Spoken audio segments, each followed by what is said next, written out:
Assalamualaikum warahmatullahi wabarakatuh. Selamat pagi anak-anak semua. Bagaimana kabarnya hari ini? Pak Rizky doakan agar hari ini kalian semua dalam keadaan sehat walafiat. Pada hari Senin tanggal 15 Maret tahun 2021 ini kita kembali belajar tema 8 subtema 1 pembelajaran yang kedua. Kita masih melanjutkan yang pembelajaran di hari Sabtu kemarin. Di hari Sabtu kemarin anak-anak semua sudah belajar tentang menjelaskan pengaruh gaya terhadap gerak benda. Ada yang gaya berupa tarikan, ada yang gaya berupa dorongan. Kalian semua sudah bisa membedakan mana yang berupa dorongan, mana yang berupa tarikan. Selanjutnya, anak-anak semua kemarin juga sudah belajar tentang mengidentifikasi tempo pada lagu daerah.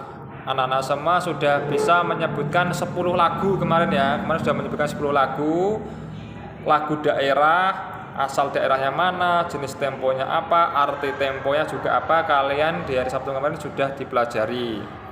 Pada hari ini kita melanjutkan. Kalian persiapkan dulu buku bupenanya yang 4D. Kalian buka halaman 9. Di situ ada lagu yang berjudul Ampar-Ampar Pisang dari daerah Kalimantan Selatan yang mempunyai tempo moderato alias sedang. Nah, di situ ada lagu Ampar-Ampar Pisang. Anak-anak semua harus menyanyikannya. Nanti dikirim ke WA Pak Rizky melalui pesan suara. Caranya bagaimana? Anak-anak semua baca dulu lagunya di halaman 9 sampai halaman 10, dihafalkan, lalu kalau sudah siap dikirim pesan suara ke WA-nya Pak Rizky langsung. Selanjutnya di halaman 10 ada tentang menjelaskan jenis-jenis teks fiksi. Masih ingat kan teks fiksi itu apa? Teks fiksi itu teks yang berisi rekaan atau khayalan, artinya tidak nyata teks fiksi itu. Nah, pada pembelajaran sebelumnya, kalian semua sudah pernah membaca teks fiksi yang berjudul Asal Mula Bunga Kemuning. Ini. Nah, di halaman 10 ini, nah kalian baca di sini. Kalian semua kan sudah pernah membaca Asal Mula Bunga Kemuning. Nah, selain itu, ternyata itu anak-anak, cerpen dan novel juga termasuk jenis dari teks fiksi. Nah, cerpen itu merupakan kepandekan dari cerita pendek. Nah, apa sih jenis-jenis teks fiksi? Nah, jenis-jenis teks fiksi itu ada 5. Di sini jelaskan. 1. Legenda. 2. Cerita jenaka. 3. Saga atau cerita Panji. 4. Fabel. 5. Mite.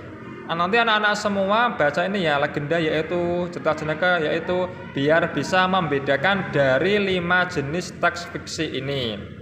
Nah, setelah memahami dari 5 jenis teks fiksi ini, anak-anak semua baca di sini menjelaskan jenis-jenis teks fiksi. Anak-anak ada 2 teks ini ya, teks 1 dan teks 2. Anak-anak semua dibaca teks 1, teks 2 dibaca. Setelah itu harus bisa membedakan teks 1 ini masuk di jenis teks fiksi yang apa ya? Apakah legenda, atau yang cerita jenaka, atau saga, atau fabel, atau mite.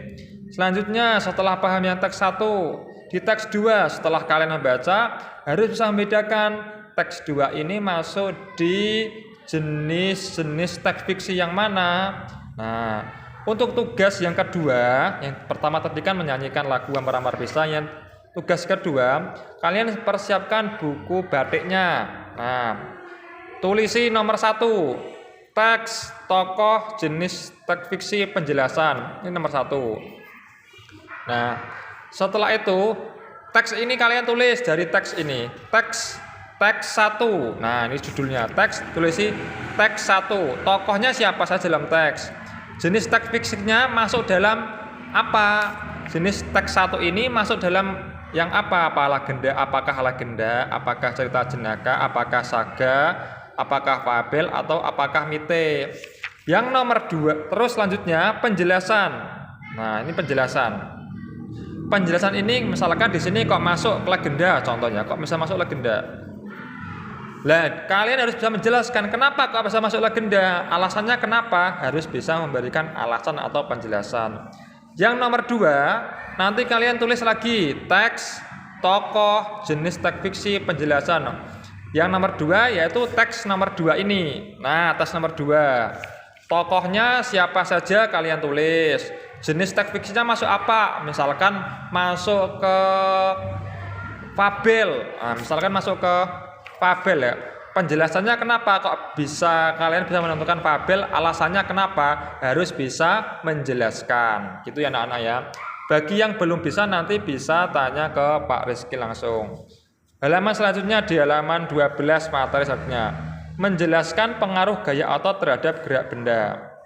Apakah kamu pernah melakukan aktivitas memindahkan benda seperti mendorong atau menarik meja? Pastinya kalian semua sudah pernah mendorong atau menarik meja.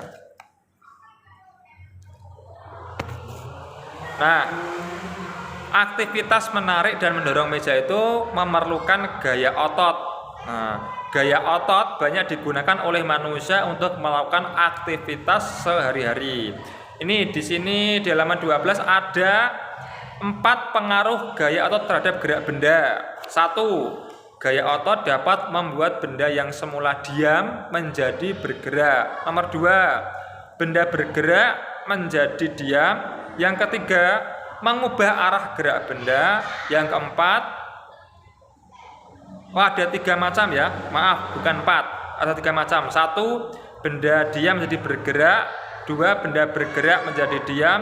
Yang ketiga, mengubah arah atau bentuk benda. Ini loh, di halaman 12. Nanti kalian bisa garis bawahi di halaman 12. Ini gaya otot dapat membuat benda yang semula diam menjadi bergerak. Benda bergerak menjadi diam, mengubah arah gerak benda atau mengubah bentuk benda. Ini merupakan aktivitas pengaruh gaya otot terhadap gerak benda. Ada 3 macam. Contohnya ini di halaman 13 ada menendang bola. Kalian semua kan pasti pernah menendang bola. Menendang bola itu berarti pengaruh gaya ototnya apa? Yaitu yang semula benda diam menjadi bergerak. Bola ini aslinya diam, tapi karena ada gaya otot berupa tendangan, maka benda diam ini menjadi bergerak. Selanjutnya ada memotong kue. Pengaruh gaya ototnya apa? Yaitu yang mengubah bentuk benda. Aslinya kuenya berbentuk segitiga, karena dipotong pakai sendok jadinya berubah bentuk. Yang keempat, mengayuh sepeda.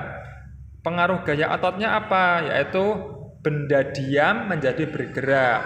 Sepeda yang awalnya diam karena dinaiki dikayu menjadi bergerak.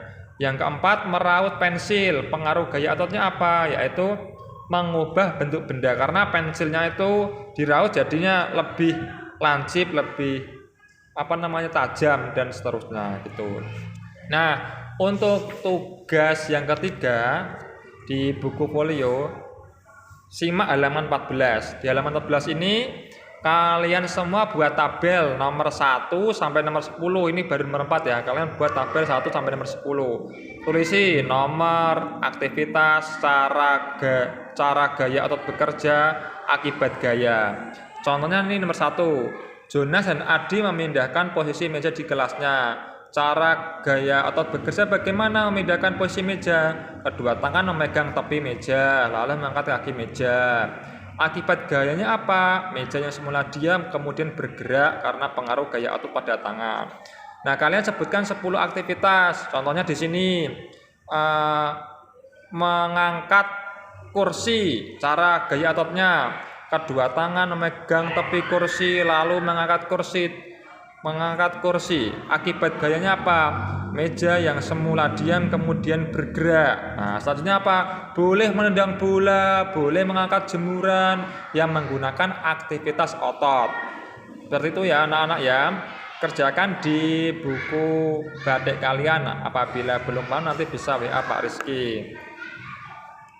Nah, sekian pembelajaran pada hari Senin ini.